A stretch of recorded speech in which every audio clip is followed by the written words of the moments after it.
What's good everyone, it's Kajani with a crafting and gathering guide going over what to do next now that you've gotten your crafting and gathering classes to 100. This video will go over important things to unlock, ways to prepare for future content, as well as provide a general timeline of when we can expect new crafting and gathering content. If you haven't already, make sure you've unlocked the script exchange. This can be done by speaking to Mor Dhona in Solution 9 and completing the quest Dawn of a New Deal. If you're interested in getting into the crafting and gathering endgame, make sure that you purchase all the new master recipe books as well as the tomes of folklore. The number 11 crafting master recipe books will cost you 9,600 purple scripts for all 8 books.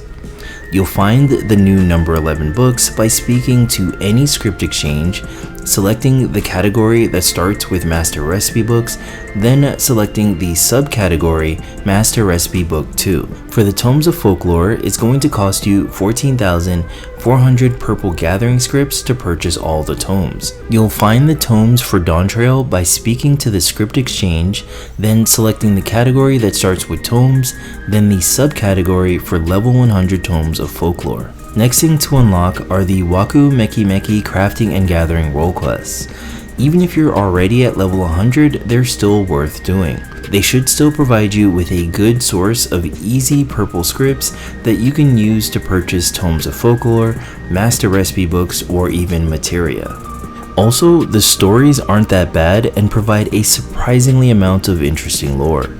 At a future date, there will be additional quests available for those who have completed all 5 Meki Meki role quests. Since we're at the start of the expansion, one of the best things you can do is prep for future crafting and gathering content. The best place to start is by stocking up on crafting and gathering materia. At a minimum, make sure that you're doing your weekly custom deliveries, then using your scripts to purchase crafting and gathering materia. Once you have pentamelded or overmelded your crafting gear, you can take advantage of farming crafting materia via spirit bonding. An easy way to spirit bond your crafting gear is by using quick synthesis to craft level 98 recipes like Claro Walnut Lumber or Thunder Yards Silk. Once you have enough crafting materials to quick synthesize 99 of the level 98 crafting recipe of your choice, hit that synthesis button. When you're done, you should have spirit bonded your gear or be really close to doing so. To check the status of your spirit bond, you can use the job action Materia Extraction. With it, you can see how much further you need to go to reach 100%. At 100%, you have successfully spirit bonded your gear. Now, all you have to do is extract the materia. The materia that you receive will be random, however, it will be from the current tier, meaning that you'll be receiving grade 11 and 12 materia. To increase the rate your gear spirit bonds, you can use items like Better Crowned Pie, Squadron Spirit Bonding Manuals, and high quality spirit bond potions. The benefits of each will stack, so you can use all 3 when farming crafting materia via spirit bonding. If you are using fates to level your Disciple of War jobs, be sure to purchase crafting materials with any extra bicolor gemstones. The following are some crafting materials that I would recommend purchasing with your bicolor gemstones. From the gemstone vendor in Orkopaka, you can purchase alpaca chucks. They are used to craft rarefied stuffed peppers, a popular collectible to farm purple crafting scripts. You can also pick up this pineapple as they are used to craft cooking mezcal. Cooking mezcal is currently used in multiple culinarian recipes, including some level 100 endgame recipes. I imagine cooking mezcal will continue to be used in future crafting recipes, so the pineapples are worth picking up. From the gemstone vendor in Shaloni, you can pick up Tumbleclaw weeds and Rroneek chucks. The Tumbleclaws are a crafting material used in Cunning Craftsman's Tisane, which is the best crafter's syrup for this expansion. The Rroneek chucks are used in a couple recipes, one being the rarefied tacos, a popular collectible to farm orange crafting scripts, and they are also used to craft Rroneek steaks, which is a popular food buff for crafters. Next up, it's time to take care of your retainers.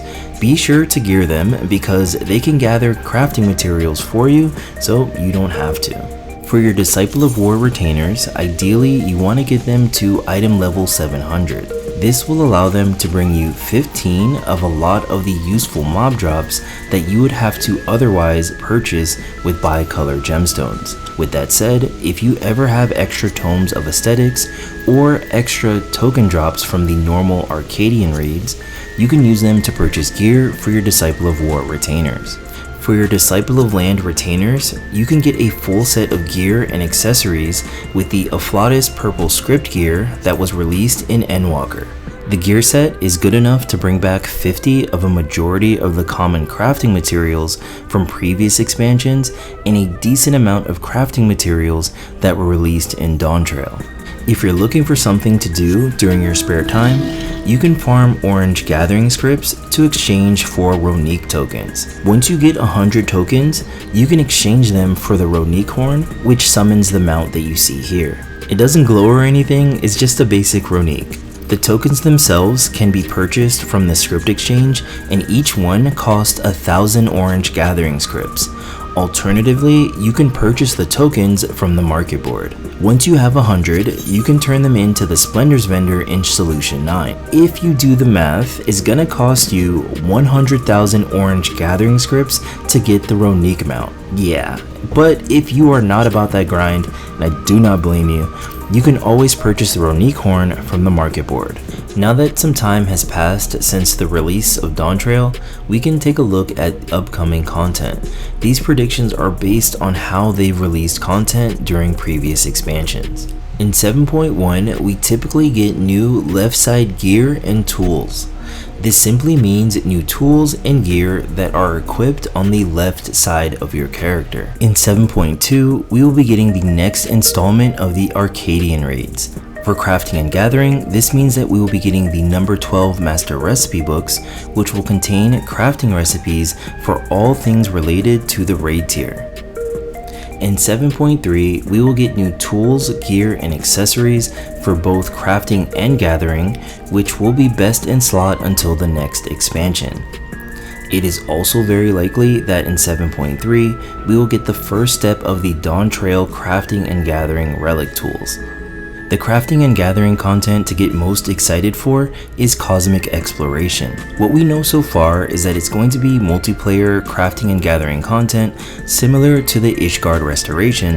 However, this time it's going to take place in outer space. We will be going from planet to planet to set up and develop outposts. Cosmic Exploration is going to take place over several patches, so hopefully we can get started as early as 7.1. Regardless of when it is released, I am really looking forward to it, especially if they can recapture the fun and excitement that came with the Ishgard Restoration. As far as the other content that we will be getting, with every major patch, we will be getting a new set of big fish to catch. Then in 7.55, we will get a set of rare legendary fish, and depending on your RNG, these legendary fish will keep you hooked until 8.0 and beyond. Throughout Dawntrail, we should get 2 or even 3 new custom delivery clients, as well as our allied society quests for crafting and gathering. So that's all I have for this video. I hope you found it helpful. If you have any questions or anything, please let me know in the comments of the video. I will catch y'all in the next one. Until next time, peace.